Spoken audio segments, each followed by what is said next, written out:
மற்றவங்க உன்னை பற்றி என்ன நினைப்பாங்கன்னு நினச்சி நீ உன்னை மாற்றிக்கொள்றதும், தேவைக்காக உன்னை பயன்படுத்துகிறாங்கன்னு தெரிஞ்சு அவங்களுக்கு திரும்ப நீ வாய்ப்பு கொடுக்கறதும், நீ உன்னையே ஏமாற்றிட்டு இருக்கிறதும் கிட்டத்தட்ட ஒன்று தான்.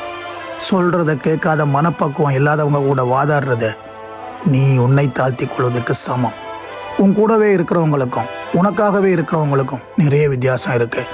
எவ்வளவு மோசமானவர் என்று தெரிந்தும் சில பேர் அவங்க கூடவே இருப்பாங்க.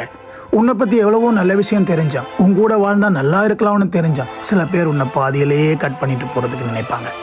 பிடிக்காத விஷயத்தை, பிடிக்காத மனுஷங்களை இழக்கிறதுக்கு ஒருபோதும் பயப்படாதே.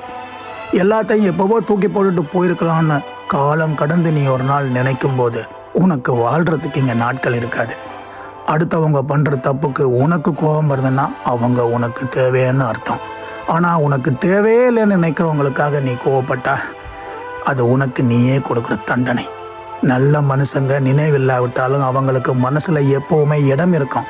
ஆனால் நல்லவங்க மாதிரி நடிக்கிற சுயநலமான மனிதர்களுக்கு நீ மன்னிப்பு கொடுத்தாலும் அவங்க உன்னை ஒரு நாள் நாசம் பண்ணுவாங்க. பயந்து பாவப்பட்டு அடிமைப்பட்டு பார்த்து பார்த்து மற்றவங்களுக்காக நீ எல்லாத்தையும் பண்ணுவ. ஆனால் நீ இங்கே வாழலை, உன்னுடைய வாழ்க்கையை அவன் வாழ்ந்துட்டுருக்கான். நேரம் இருந்தால் யோசிச்சுப்பார், நீ ஏன் பிறந்தேன்னு உனக்கே உங்ககிட்ட கேள்வி இருக்கும். கவனிச்சுப்பார், உண்மையாக நேர்மையாக விசுவாசமாக இருக்கிறவங்க தான் தனிமையோட கண்ணீரோட அழுதுட்டு இருக்கிறாங்க. ஆனால் ஏமாத்தினவங்கள பார், திடீரென்னு அடுத்த வாழ்க்கைக்குள்ளே சீக்கிரம் போயிடுவாங்க. இங்கே லோயலாக இருக்கிறவங்க தான் சீட் பண்ணப்பட்டுட்டு இருக்கிறாங்க.